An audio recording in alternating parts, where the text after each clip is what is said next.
Hi there, this is Raj Kishan Ghosh from Blenderphile, and today let's talk about the mapping node, which is invaluable if you are doing any sort of work with textures, be it general or procedural.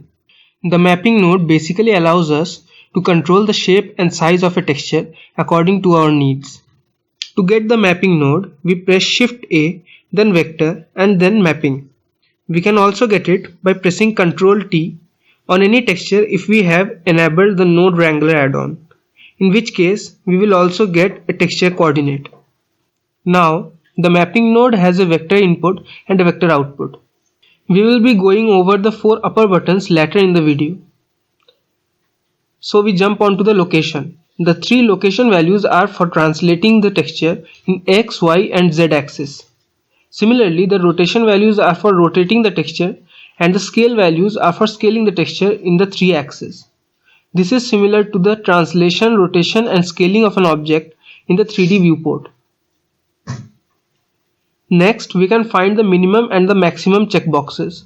Enabling the minimum checkbox lets us cut off the texture less than the value assigned in whatever value we give to the lower 3 values. By default, the values are set to 0, which means the texture will be sliced at the 0 position of the original image. Similarly, enabling the maximum checkbox lets us cut off the texture more than the value assigned. By default, the values are set to 1, meaning the texture will be cut off at one position of the original image. Of course, if we don't need the texture to repeat, we can change the texture from repeat to clip in the texture.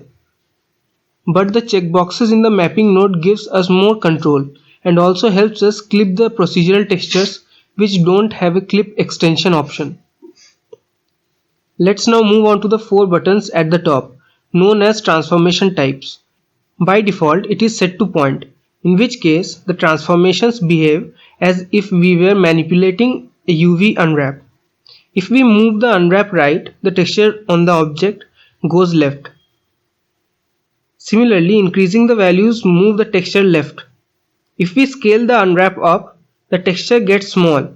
Similarly, increasing the scale value reduces the texture size. It goes similarly for the rotation. If we set the transformation type to texture, we can manipulate the texture intuitively.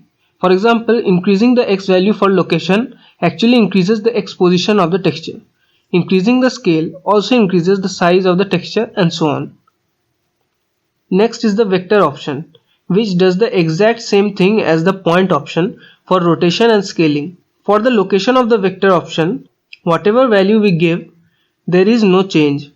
So, the vector option acts as a good comparison for location between changing the location of the point value or not changing the location of the point value. Finally, the normal option projects the image from the origin in all the directions. Depending on our needs, we may use either option. So there we go. Hope you liked the video and learned something from it. And we will see you next time. Bye.